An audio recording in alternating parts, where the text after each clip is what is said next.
March 30th, 2026. We are in the 5th year, day 35 since the beginning of the full-scale invasion. Welcome. I greet you to the Situation Report. In today's report, we see an extremely high number of Ukrainian airstrikes, mutual attacks, and, after a very long time, a real tank-in combat near the front lines again. Today's news comes from the last 2 days, since there was no report yesterday. After a decrease in fire intensity was already observed the previous day, there was apparently another wave of attacks on the Russian port of Ust-Luga. New analyses, including those based on Fire Information for Resource Management System data, which is National Aeronautics and Space Administration's wildfire satellite, continue to show active heat sources, although with less intensity than before. What stands out is less the strength of the individual fires, and more their spatial development. The affected areas seem to be expanding northward, which suggests that additional parts of the port infrastructure are now being affected. This pattern argues against a one-time event and rather suggests repeated or ongoing impact on the target area. We know of 2 known attacks, but there may have been others here that were simply too small for the local population to notice. Even if the individual fires seem less intense, a gradual expansion of the damage area can increasingly impair the overall function of the facility, especially in complex port structures like in Ust-Luga, where storage, processing, and loading are closely interconnected. Such a development can have a cumulative effect. The spatial shift of the fires suggests that the disruption is no longer concentrated in a limited section, but is spreading to other operational areas of the facility. And that's very interesting because we've known for about 2 years now that Russia is using a different strategy for extinguishing such storage facilities. In fact, the Russians are running out of firefighting equipment, especially specialized equipment needed to extinguish large industrial fires like these. And in most cases, they've agreed to simply let the affected parts burn down, since it's no longer worth it to try to extinguish them. Instead, they tried to protect the surrounding facilities, but of course that's not always possible. This is where things get really interesting. 3 days after the Ukrainian attack, the refinery in Kershi in the Leningrad region is still burning. Recent footage shows ongoing smoke development, indicating that the fire in parts of the facility is still not fully under control. The refinery is considered one of the most important processing sites in northwest Russia.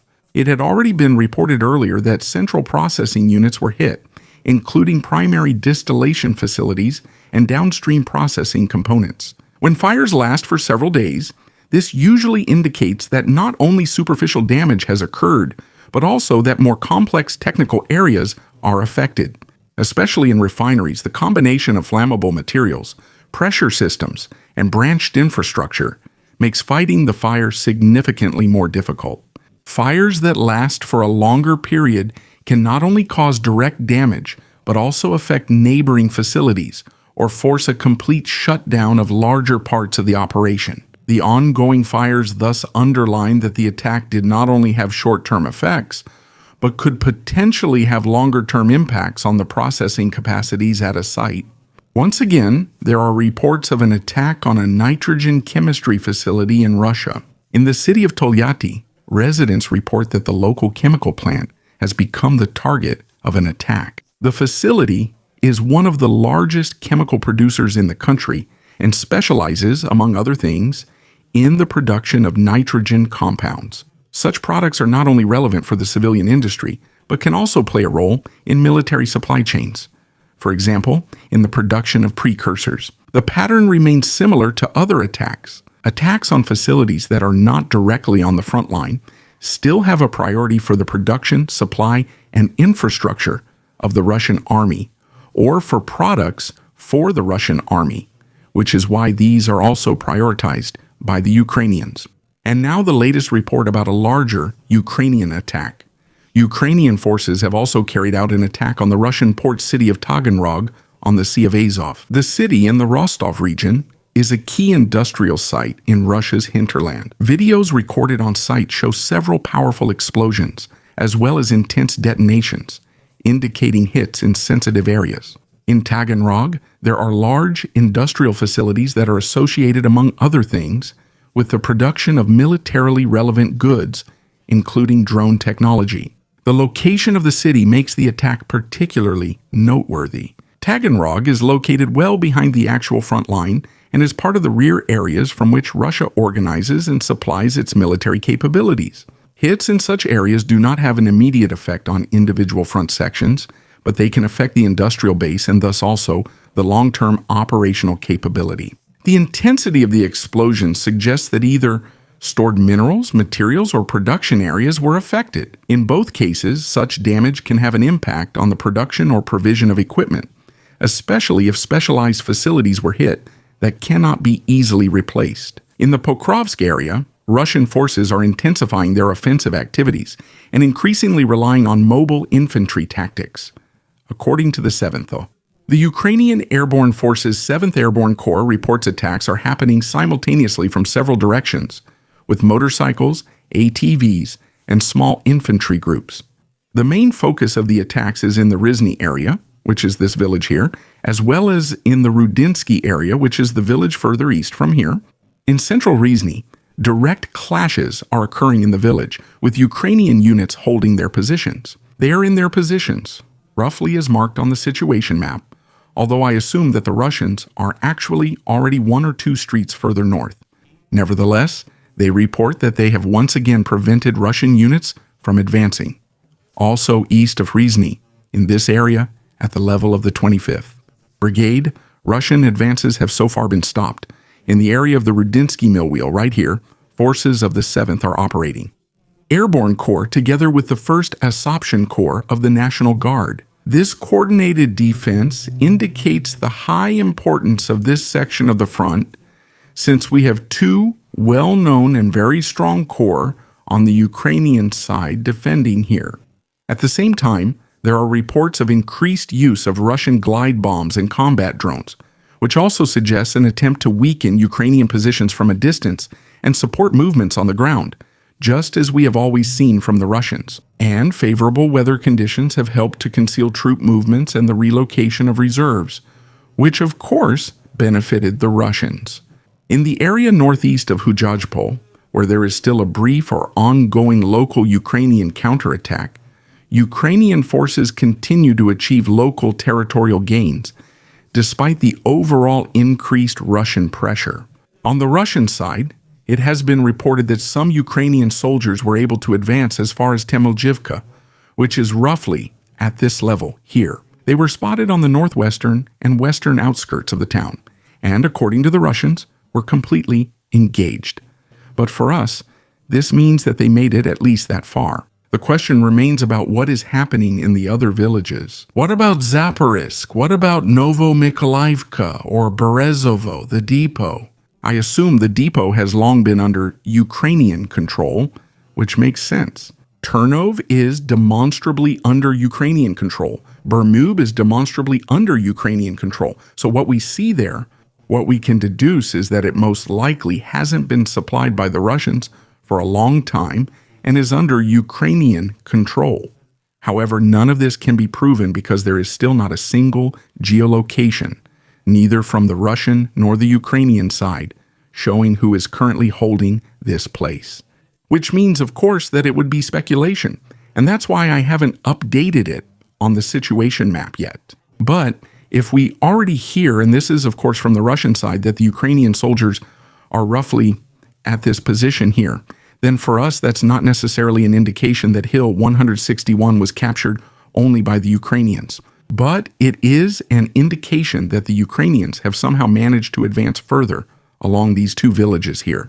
And this is a distance of about 2,000 meters. I'll mark it now from the center of one village to the other, so 2,600 in this case. Or if we look at the whole thing like this, we get a little under 2,000 meters.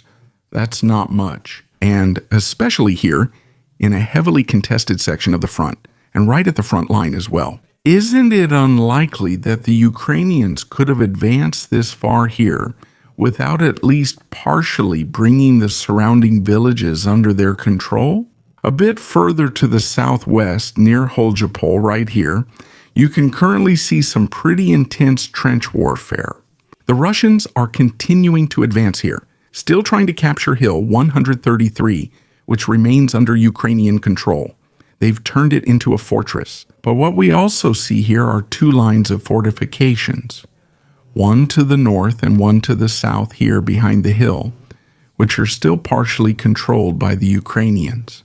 Here in the yellow area, it is mainly units of the 114th Motorized Rifle Regiment on the Russian side that are trying to take the hill. And they have already captured the first smaller trench systems to the east of it. And here, after a long time, we finally see a Ukrainian tank, which is engaged in direct defensive combat with Russian soldiers who have settled in the newly captured trenches here.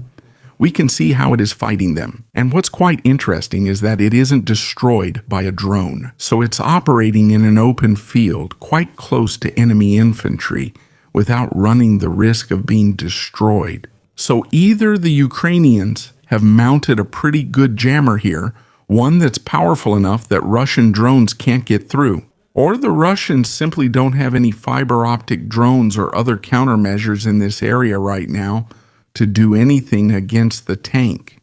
If we take a look at the trenches, this one clearly points to a Ukrainian trench. We can tell by the way it's built. I'd estimate it was constructed over a year ago. It was built according to the old system. That means it's a large trench network that's all connected. It's a rectangle, and all the trenches are somehow linked together. Nothing here covers each other, which I personally find very, very bad. If the Russians manage to break into this trench here, as they did, then they will gradually be able to capture it and push the Ukrainians out, if they even manage to escape from there. Because many Ukrainian trenches follow a construction style that is highly inefficient and follows the motto "bigger is better" rather than being efficient. They finished the whole thing about half a year ago. They developed a new concept for trenches there, which they are now implementing, which is why I can say that this trench here is probably relatively old. Reports from Russian and Ukrainian sources indicate that there was an extraordinary sabotage operation. According to these reports, heated insoles intended for Russian soldiers were fitted with small explosive charges and smuggled in through aid deliveries. According to the Russian media outlet Militani, these insoles were each equipped with about 1.5 grams of trinitrotoluene. The design was such that a detonation would occur when connected to a power source. The explosive effect would not be widespread, but it could cause serious injuries in close proximity, such as to the foot. Russian authorities, including the Federal Security Service, report that they have seized a shipment containing several hundred such devices. These were declared as humanitarian aid, and they were transported through third countries. According to these reports, the operation was discovered after a mistake occurred during its execution. Ukrainian sources, on the other hand, assume that the seized shipment is only part of a larger operation. Regardless of the actual number of items, the significance of such an approach lies less in the immediate physical impact of individual explosive devices and more in the disruption of logistical processes. Because once you start to enhance simple pieces of equipment, and that becomes a reality in the minds of Russian soldiers, it forces the affected side to inspect all deliveries much more thoroughly. This can slow down processes, create mistrust within the supply chain, and cause additional organizational effort, which means that even non-dangerous or non-sabotaged equipment takes longer to reach the front. Whether and to what extent such measures are actually being implemented or have been successful cannot be determined at this time. But we've also heard a lot about trench candles that supposedly contained explosives, as well as modified Snickers wrappers, where the bar explodes when you bite into it. On March 28th, another mechanized attack attempt in the region around Zaporizhia was repelled. This is the area near the former reservoir. Relevant footage shows the deployment of Ukrainian units from the 65th Mechanized Brigade 7th Brigade, in particular the so-called Ronin Group. Russian forces once again attacked with a column of armored vehicles in open terrain. Especially here in the steppe with limited cover and clearly visible movement axes, Such advances are particularly vulnerable to reconnaissance and engagement from a distance. In such scenarios, a combination of drone reconnaissance, first-person view drones, as well as artillery or anti-tank weapons is typically used, allowing columns to be stopped while they are still advancing. Repeated use of these attack patterns shows that despite known risks, attempts to apply local pressure through mechanized advances continue. At the same time, the results here illustrate how difficult it is under current conditions to break through open areas using classic column movements. We already assessed that in 2022, I want to thank all subscribers, channel members, and the Algae crew, with special thanks to Lieutenant Colonel Renicky, Sylvia Didick, Ferdy, and Meyerhofer. Feel free to subscribe, like, leave comments, and see you in the next situation report.